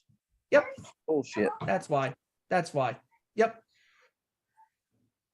Yeah, absolutely. But hey, that's the end of the rundown of this past week. And before we get to our score predictions for week 14, Joey, I believe you have some numbers for us. I do. Since Steven decided he wanted to copy me last week, me and him finished with the top records this week. Oh wait, yeah, Steven wanted to be like Bill Belichick and do another Spygate. Yeah, me and Steven finished with records of 13-2. Ezra finished third at 12-3. Kevin had a little off week this week. He went 11-4. And of course, Randy, the one that tanked at 10-5. Not bad, but still. Yep. Not bad. So yeah, we had a little bit of a change in the overall standings, but of course that won't be read until the end of the regular season. Yep. Oh, hey guys, what did I miss? Oh. Nothing. Tom Brady jersey. Ah! I already told you about that. He was on the show. I might get a Tom Brady Michigan jersey. That just for the hell of it. Yeah, like I said, you have a better chance of giving birth. You have a better chance of giving birth than me wearing that. Come on, Randy. We all know Tom Brady is secretly your favorite NFL player. Yeah, Dak Prescott is yours, so it doesn't matter. Aaron Rodgers is Ezra's. Yeah, I know that's true. And mine's unfortunately is Cam Newton. Oh, I know it is. Yeah. Kevin's is LeBron James. Yeah.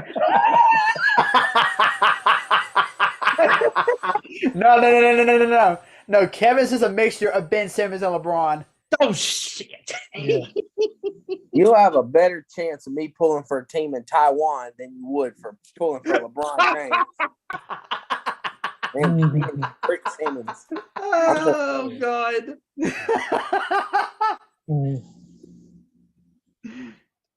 It was sort of. And moving forward, we got to get to these score predictions. So, as the great Paul Stanley would say, "Let's go!" Okay. Oh, yeah.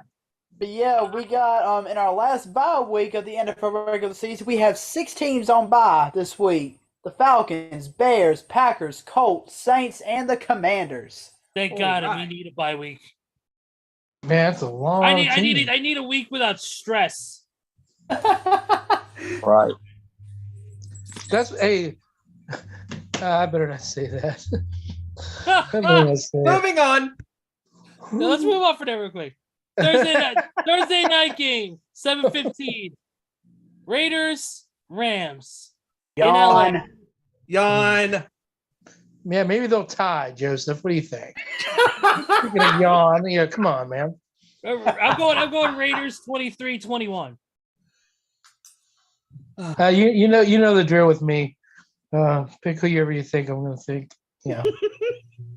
Oh yeah, Randy, I guess you're back on the Raiders bandwagon now since they've won 3 in a row now, huh? No, dude. Hey, I told you, man. Till McDaniels is gone. I don't believe in that dude one bit. I believe Go in Argonauts. All right, so Jacobs and Ezra and Carr, that's Randy are about it. hopping on the Raider train. You know what? I'll probably go ahead and do the same. Give me the Raiders 24-20. I'm waiting for some wacky score from Kevin right now. It's gonna be wacky. I was thinking about picking the Rams on this one because they got Baker in the building now. Everybody's fired up, but they got Wofford starting, and as much as he pulled off the upset almost over Seattle, give me the Raiders 17-14. Give me the Raiders to absolutely dominate the Rams in this one. I got Vegas winning 28-10. Damn. Okay, cool. I'm watching. I got it on the corner of my TV right now. They're playing the Metallica commercial for the Metallica concerts. Shit, yeah, nice. Yeah. I'm watching the Lakers and the Cavs. The Lakers and the Cavs is a really good game. LeBron back in Cleveland. Believe it or not, it's actually pretty good. Oh yeah. Speaking of that, real quick, Anthony Davis left because he said he started getting a runny nose and flu-like symptoms, so he left the game after the first quarter. Just so you know, street clothes strikes again. Wow. Come on, man. Just for journalistic purposes. And He was congested in his nose and couldn't play no more. And his tampon fell out also. And we still wasn't LeBron leaving 6 minutes before the game was over. Oops, did I say that? Yeah, he left his tampon, or his tampon fell out. As soon as I turned it on, West bricked one. I mean, that was so not like him, you know. As soon as I turned it on, basically, you could hear it, and I had the sound turned down, and you could hear that brick. But dude, Myles Garrett's there at the game. Next game. Next game we have is the Jets and the Bills in Buffalo. Ooh, this will be a tough one. You know what? I'm gonna game.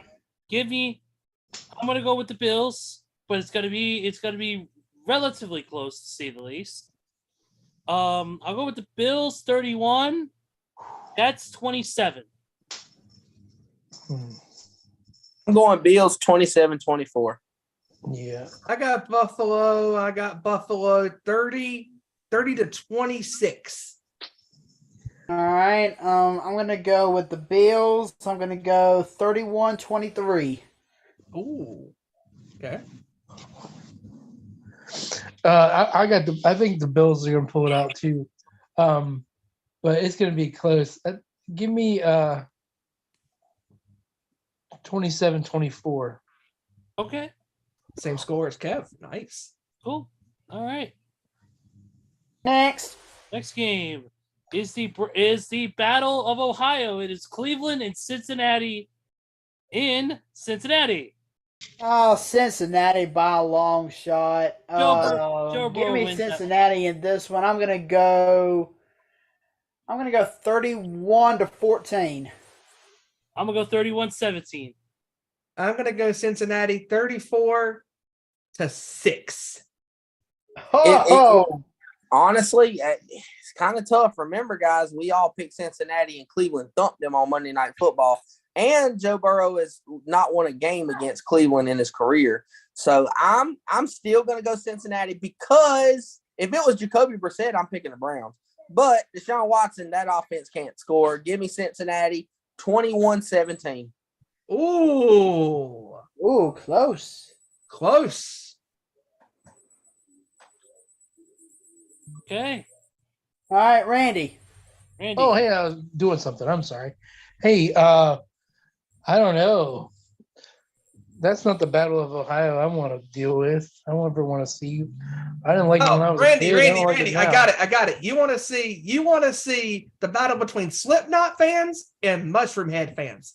Yeah, I saw it up close. That's why I brought it up, bro. That's right. There's something about that. That was amazing. They talk about that still to this day.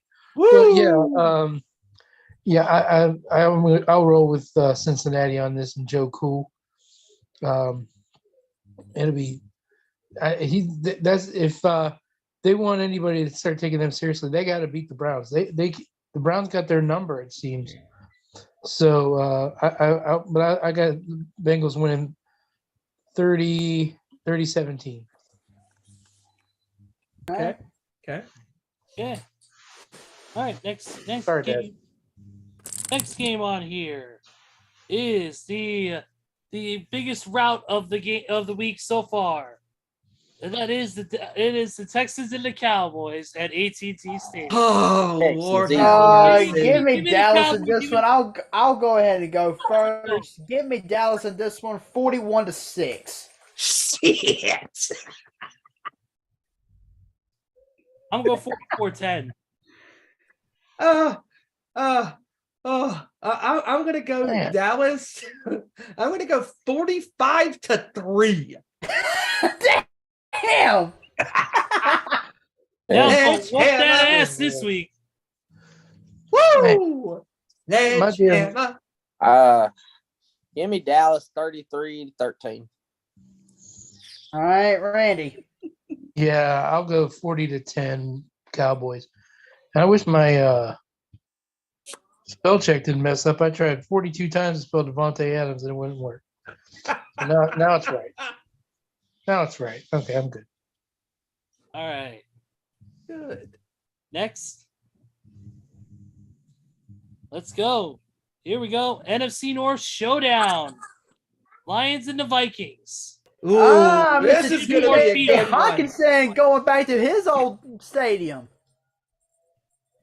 Yep, Ford Field in Detroit, baby. Mm. This is a tough one to call. This really is, because it could go either way. But I'm gonna go roll with the hot hand. I'm gonna go Kirk Cousins. I'm gonna go with the Vikings. I'm going to go 31-28. Mm. Yeah, this should be a good game, folks. This is gonna be one of the. I'm glad I live in the market for this too. Oh yeah.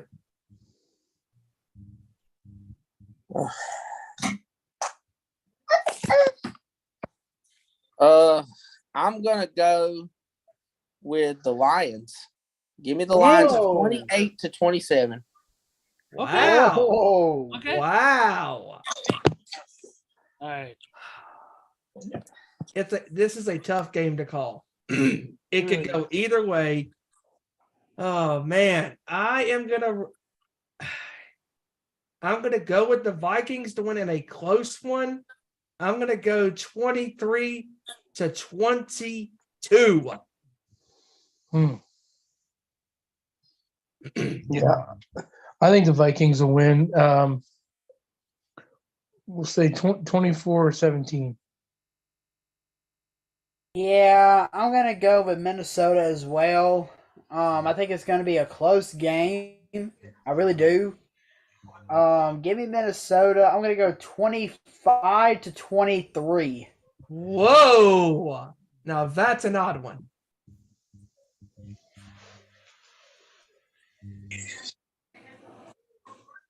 Next.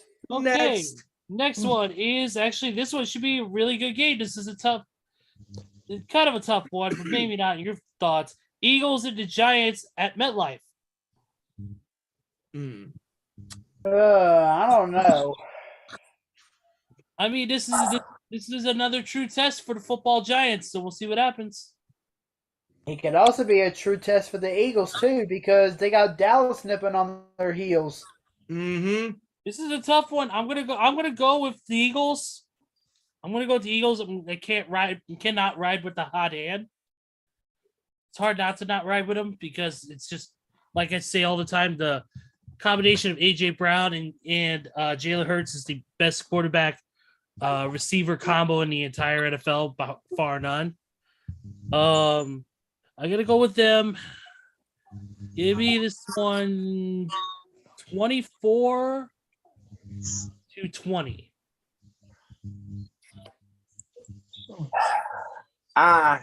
I'm sorry. I don't think this is going to be a test at all for the Eagles because the Eagles finally fixed their run defense, and the only thing the Giants had that was sparking their offense has been the run, and they've kind of just like I call it the water level. They started out hot. Now the Giants are dropping down to where they should be. I don't think it's going to be close. Give me the Eagles 34-14. I like Kevin's thinking on this one, and I'm going to go with a similar score. I think Philadelphia is just firing on all cylinders right now. They fixed all their problems, and I think Philadelphia is going to absolutely crush the Giants 38-13. Yeah, I'm gonna ride that same philosophy because you take away Saquon Barkley, you take away that whole Giants offense. So give me Philly in this one. I'm gonna go 38-17. Yeah, I got the Eagles winning this one too, but I think it'll be 28-14. Okay, next game on here is the Ravens and the Steelers at whatever the name of the stadium is in Pittsburgh. This one is going to be very tough because if Lamar Jackson is smart, he's going to sit this game out. He's going to sit this game out if he's the quarterback that everybody wants him to be. So with that being said, seeing as how the Ravens offense looked after Lamar Jackson left the game in the first quarter on Sunday, I don't know who to pick in this one. I really don't.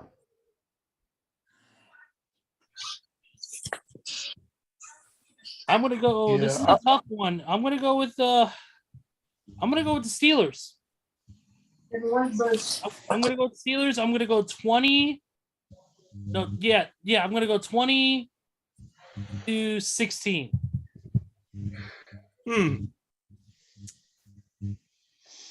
Yeah, I got the Ravens winning, but 17-14. It's just going to be rough. Rough is an understatement.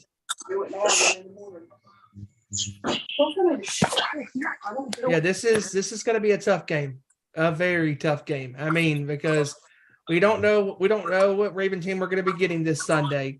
And Pittsburgh has been playing pretty solid football the past couple weeks. Got to give, got to give the young rookie, his credit. Kenny Pickett's had a pretty good couple weeks, although it's been against bad teams. But I digress. It's really tough to call on this one. Man, it's so tough. I think I'm gonna go with the Ravens in a close one. I'm gonna go 16-14. Okay. I don't feel good about it. I really don't. But I'm siding with Pittsburgh in this one. I think Pittsburgh is really gonna dig down deep and realize that if Lamar Jackson does not play, then this will be their best chance to really take something away from Baltimore. So give me Pittsburgh in this one. I'm going to go Pittsburgh on a game-winning field goal, 18-16. Wow.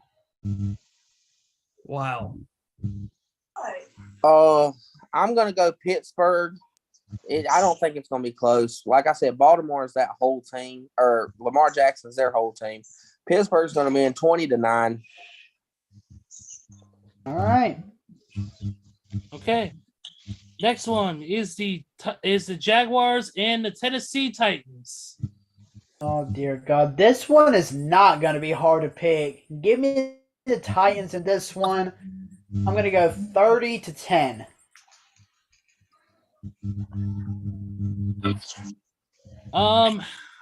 This one I'm gonna go 21-9.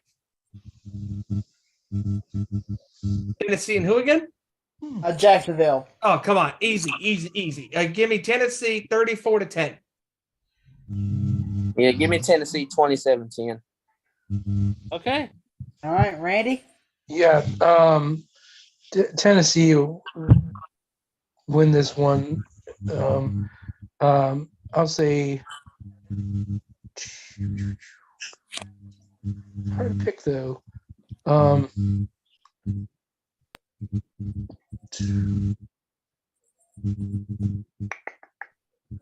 Give me 20.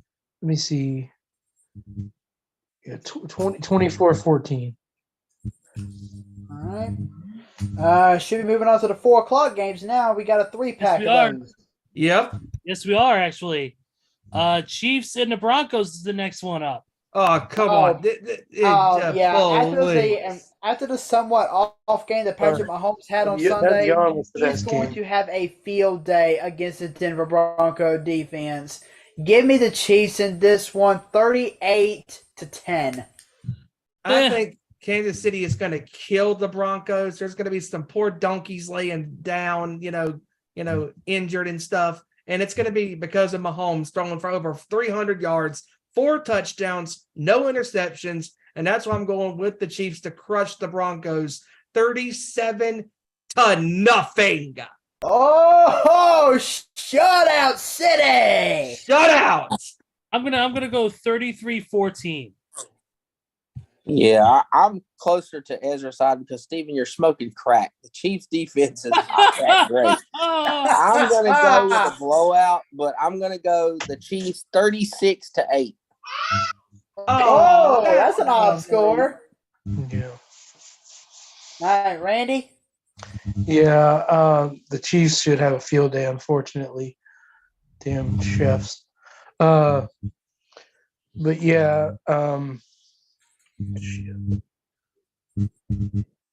say 35-10.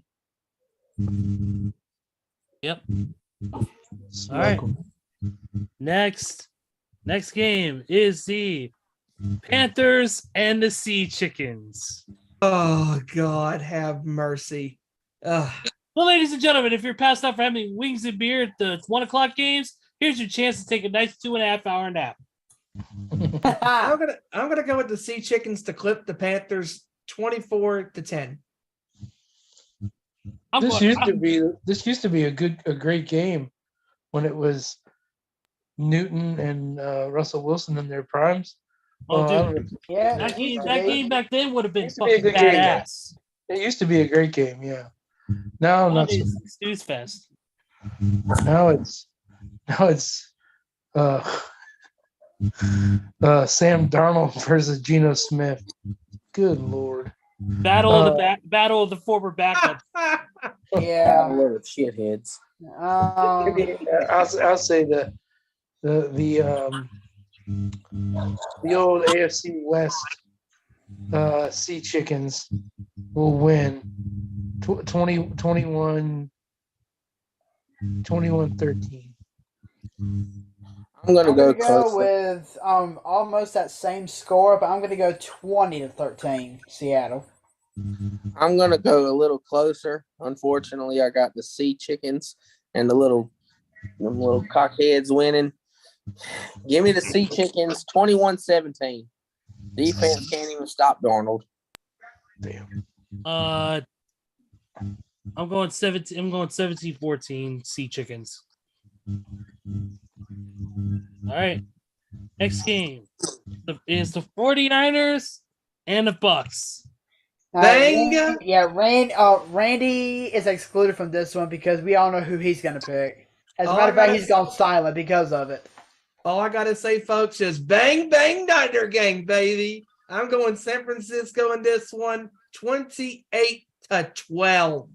I thought when you said bang, bang, I thought it was going to be wang, dang, sweet poontang. Oh, good call, sir.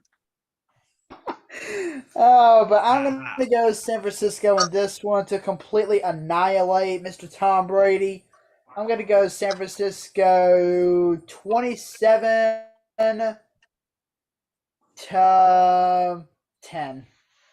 No. 34-10. Okay. Yeah. I'm gonna, you know what, Brock Purdy, pretty damn good, and it's gonna get pretty damn ugly because it don't matter. Give me the Niners. If this Bucks team plays like they have all season, the Niners might shut them out. They might pull a New Orleans Saints on them and give up nothing. But I'm going to give Brady the benefit of the doubt and give him a score. So, therefore, give me the Niners 23-3. Oh! Done in the second half again. And the streak of shutting people out in the second half continues for that haunting defense. I like it. Give me 23-6. 49ers. All right, Sunday Night Football, and it's actually a pretty decent one. Yeah, it is. The Patriots and the Cardinals in Arizona. I know that's Monday night. Oh, it's Monday night. Sunday. Dolphins and Chargers. There we go. This is a tough one. I think even though they're on the road, I think Miami's going to rebound after that dismal performance in San Francisco last week. They are staying out west, but I think Miami's going to pull out a dub in this one. I'm going to go with Miami. I'm going to go 28-20. I'm going to go Miami. I'm going to go 27-20.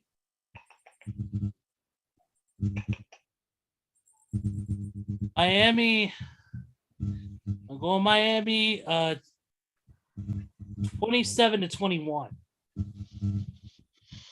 Sprocket's got. Hey, Sprocket, what's up? Sprocket. He's got. He hates the Bolts. He told me so.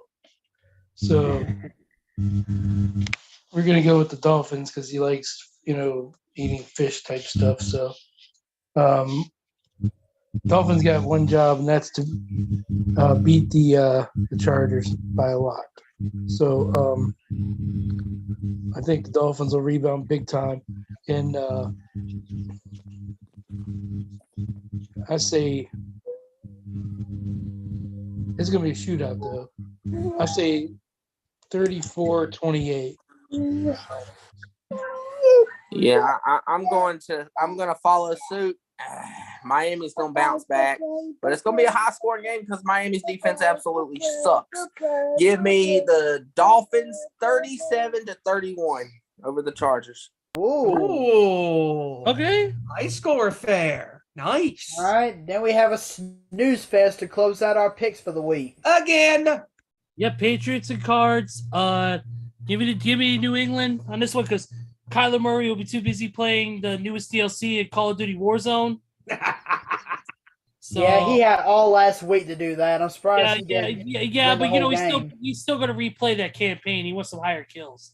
Give me New England. Give me New England. It's not gonna be high scoring. It's gonna be I'm gonna go 16-10. Ooh. All right. Yeah, that's going to be a crummy game. I got. Do they at work Monday night? Because I sure as fuck am not watching that. Patriots, so figure out a way to stop Kyler Murray more than like a high counter will stop him from getting something off of it. I think the Patriots will win. I think it's just going to be 20-16.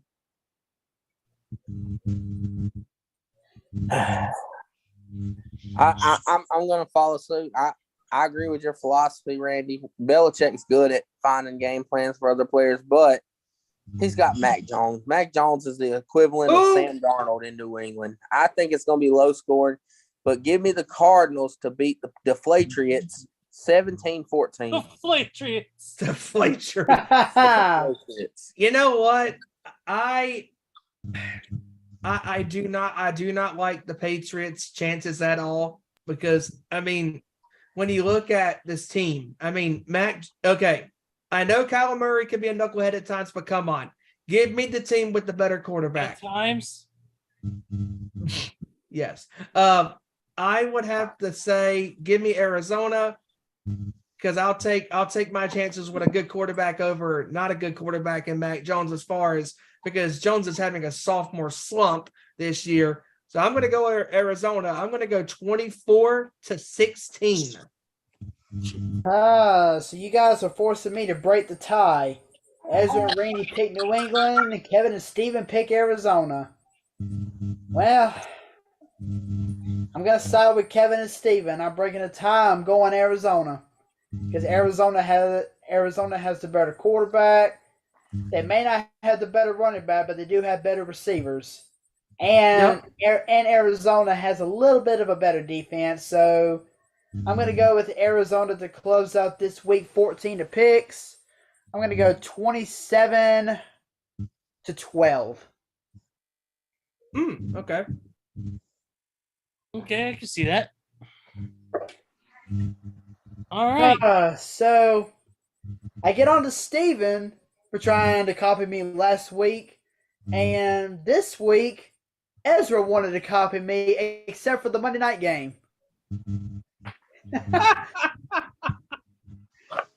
What is it with you guys wanting to copy me all of a sudden now? You got to impersonate the best.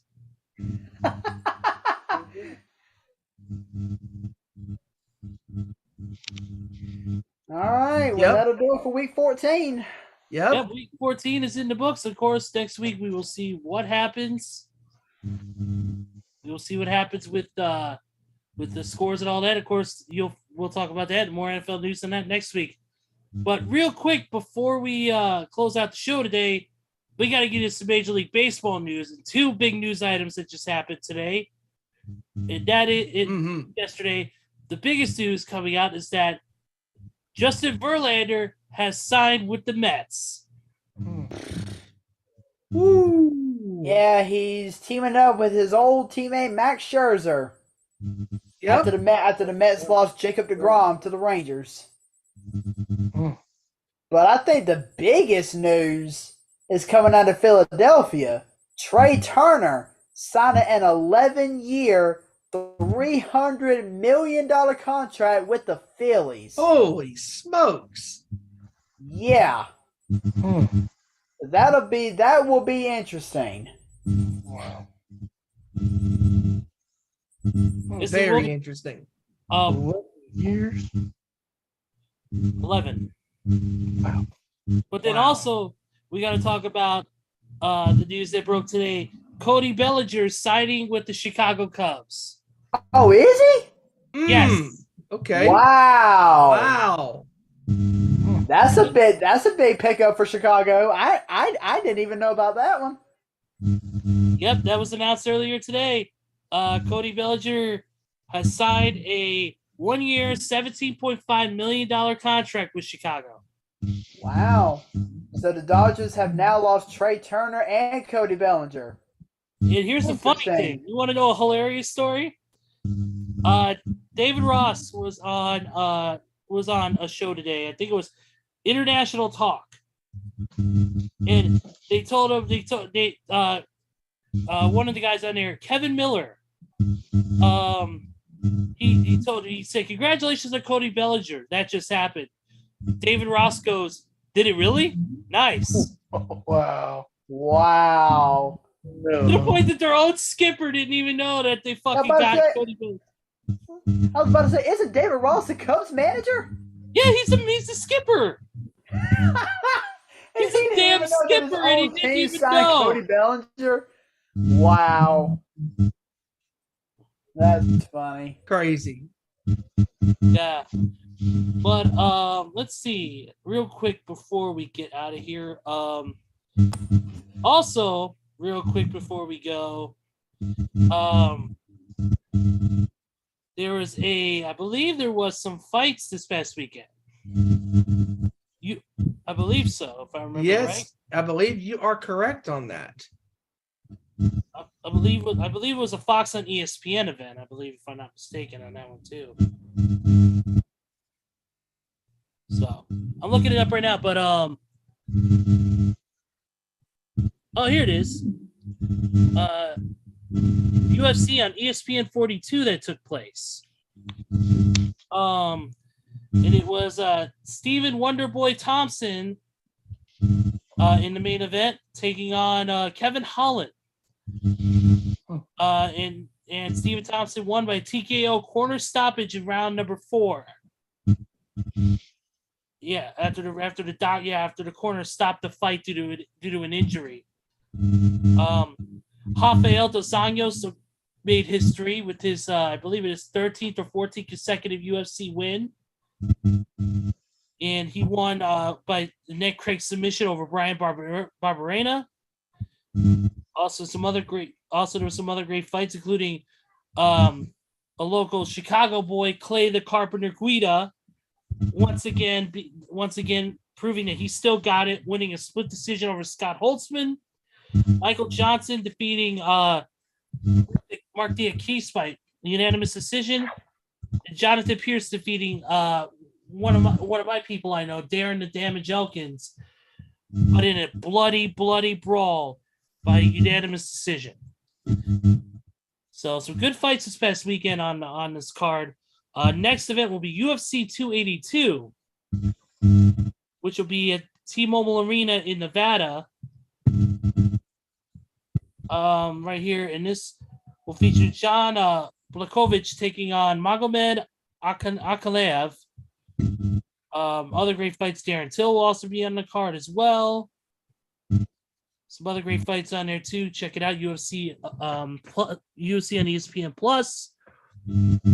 That's pretty much it. Also, want to say on a wrestling note, congratulations to Nick Gage on retaining the GCW World Title. He beat Cole Radrick in a death match this past weekend. I forget where it was. I believe it was either in Ohio or Indiana. But he won that match. Congratulations to the King, of course. And that's about it. That's all I have. Anybody else got anything before we wrap it up for today? No. Think I'm good? I will say, even though we saw an unfortunate end to the U.S.'s World Cup dreams falling 3-1 to the Netherlands, we did see an unbelievable upset on penalty kicks today with Morocco beating Spain. Yes. Wow. Interesting. I figured Spain was going to be one of the front runners to win this whole thing. But Morocco beats them out in penalty kicks. Very, very interesting. But I ain't got nothing else after that. I really don't either myself. I'm good. Good. All right. You know what that means. It's time for final thoughts today, boys. Let's start with Randy. Hey, great show tonight, guys. Sorry I was late. I had to do some training for my job. So, but I'm glad I got to hang out with you guys, and we all had some great analysis as always. At least I think I'm a little biased about that, but I think it was a great show. As always, thanks for having me, and I hope everyone has a great rest of their week. And roll Tears, roll.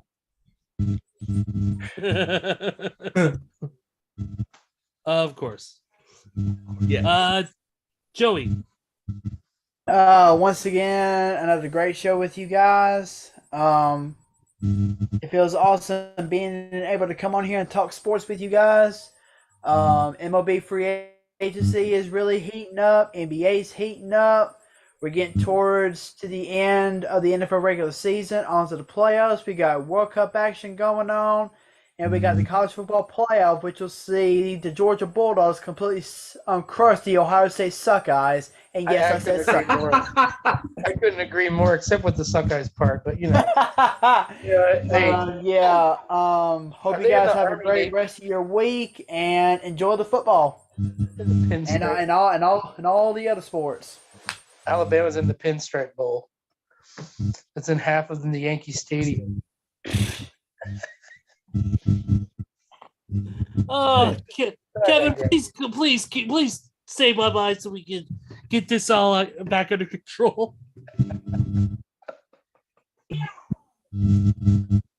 Where'd he go?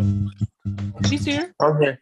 Hey, yeah, it was a good show. You guys talking sports, talking the NFL, and some basketball. And Randy, congratulations on your new job as being Tom Brady's marriage therapist. But I hope that one's good.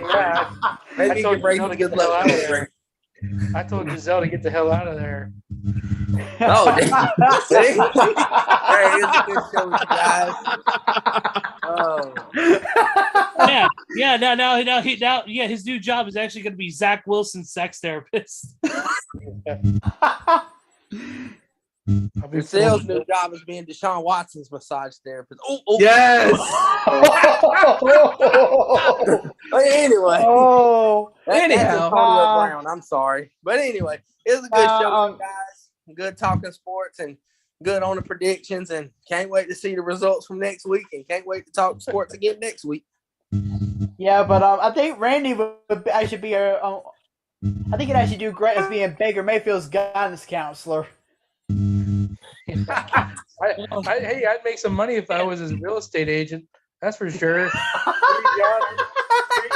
Three times in a year.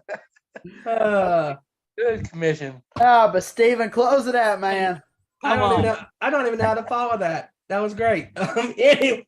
Just don't follow it into an elevator. No. Yes. I'll be running off that bitch. Anyways, so great job with you guys talking about all things sports from this past week, and can't wait for next Tuesday to talk about the action from week 14 and all the crazy shenanigans in football this upcoming weekend and all the things in sports next week. And again, folks, you can follow us on Twitter at @ON_sports show, Facebook.com/Nation Sports Show. And you can also hit that subscribe button on YouTube.com/Our Nation Sports Show. And don't forget to keep in touch with the Nation's Corner on their social media platforms this weekend, because the Nation's Corner crew is going to be representing live in San Antonio this weekend for Mission Pro Wrestling Silver Bells 2 this weekend as JP takes on Simon Miller. Go to missionprowrestling.com to get all the info on how you can check out the show this weekend. You can also watch the show live from your home on your computer, mobile device, whatever you have to stream it on titlematchnetwork.com and all of that good stuff. And don't forget to check out that show this weekend. And also Ring of Honor has their pay-per-view this Saturday in Dallas. Yes, so that should be a lot of fun. Final battle. That's right. Final battle. That should be a great show, man. Claudio Castagnoli versus Chris Jericho for the Ring of Honor World Title. Yes. You got I believe Samoa Joe's going to be defending the title. Forget against who, but there's going to be a lot of great matches on that card. Yes. Great weekend of wrestling. Yes, and keep in mind though, real quick, if Castagnoli loses the match against Jericho, he has to join the Jericho Appreciation Society. Mm-hmm.